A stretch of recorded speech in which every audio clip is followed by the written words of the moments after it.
بسم الله الرحمن الرحيم، والصلاة والسلام على رسولنا الكريم. حبايب قلبي، متابعي مطبخ الهوانم مع طنط نهلة، من أجمل المخبوزات اللي ممكن نعملها في البيت وبتبقى جميلة ومش مكلفة زي ما بنشتريها من بره هي البريوش. النهاردة هقدم لكم البريوش.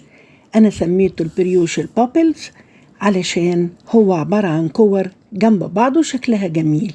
المقادير عبارة عن 3 كوبايات دقيق منخولين، عليهم نص معلقة ملح صغيرة ناعمة، عليهم معلقة بيكنج باودر، عليهم معلقة كبيرة خميرة فورية أو الخميرة العادية بس بنغيبها شوية عشان تخمر، كوباية حليب، معلقة بيكنج باودر صغيرة، نص كوباية زيت أو نص كوباية سمن أو نص كوباية زيت على سمن، 3 معالق سكر كبار، وسمسم للتزيين أو سمسم وحبة البركة. أنا عاملة مقدار مضاعف عشان إحنا ما شاء الله عيلة، فحطيت 6 كوبايات طبعا بدل 3 كوبايات، و6 معالق سكر، ومعلقتين بيكنج باودر صغيرين، وكوباية كاملة زيت على سمن. أنا فضلت أحط زيت على سمن، السمن سايح بس مش سخن ومش مقدوح،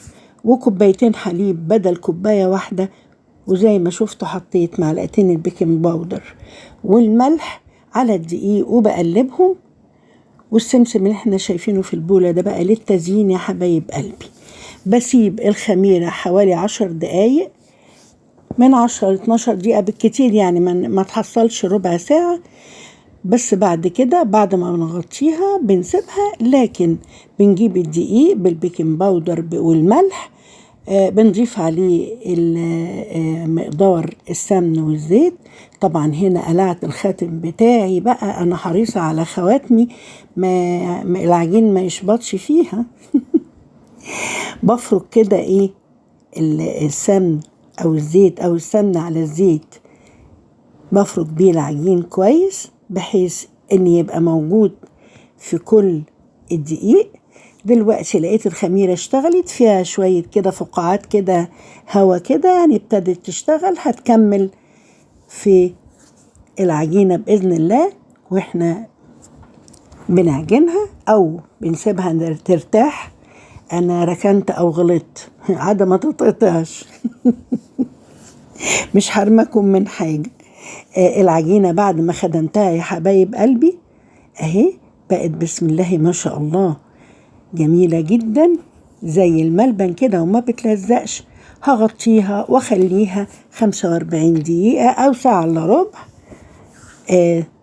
دلوقتي هي خمرت يا حبايبي اهي، وعليت وشكلها بقى حلو وطيعة كده وجميلة زي الملبن. اللهم صل على النبي. حلوة قوي قوي الطريقة دي، سهلة وبسيطة وجميلة.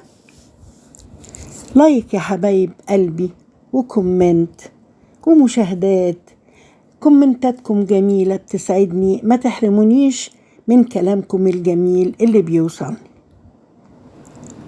دلوقتي هندهن صينية كبيرة بتاعت فرن 45 لتر بالسمن بالفرشة السيليكون، وهنبتدي نقطع كور قد بعضها، نرصها في الصينية جنب بعضها، يعني ما نعملش حساب ان هي هتلزق كل كرة هتلزق في التانية، لا احنا عايزينها تلزق في التانية عشان في الاخر هتدينا الشكل الجميل اللي هنشوفه بعد الخبز بإذن الله. زي ما انتوا شايفين الصينية دي خدت المقدار المضاعف اللي انا عاملاه، وكمان قالب كده على شكل القلب عملت فيه حوالي هم 8 وحدات بابلز علشان اديه لبنت ابني، هي غاوية مطبخ زيي شطورة ما شاء الله. هي عندها 11 سنة بس بتحب العجن والخبز وتجرب وبتحب المطبخ زي جدتها زي يعني كده. بنرص يا حبايبي جنب بعض بنظام ونوزن ايدينا كده واحنا بنقطعها واحدة واحدة الى حد ما، يعني بنرصها كده يا حبايبي، وبعدين بنغطيها من 10 ل 12 دقيقة، هتبقى زي ما انتوا شايفين كده. احنا هنضرب الصفار بيضة مع معلقة خل. في ناس بتحط حليب، بس أنا بفضل الخل. العجينة كده كده فيها حليب، وأنا بفضل الخل عشان ريحة زفارة البيض. وأنا كده عملت شطرة، وقال يعني فصلت الصفار عن البياض، نزلت حتة صفار مع البياض، رحت حاطة البيضة كلها من ورا الكاميرا. قال يعني هضحك عليكم، معرفتش. الاعتراف بالحق فضيلة. بنربها كويس يا حبايبي، وبعدين بناخد البيض اللي احنا ربيناه مع الخل، ندهن بيه وش البريوش زي ما احنا شايفين. ندهن بسرعة عشان نرش السمسم بسرعة، وما يلحقش البيض ينشف على وش البريوش أو كرات البريوش. بسرعة بسرعة حطينا سمسم زي ما قلت، ممكن حبة البركة يا حبايبي.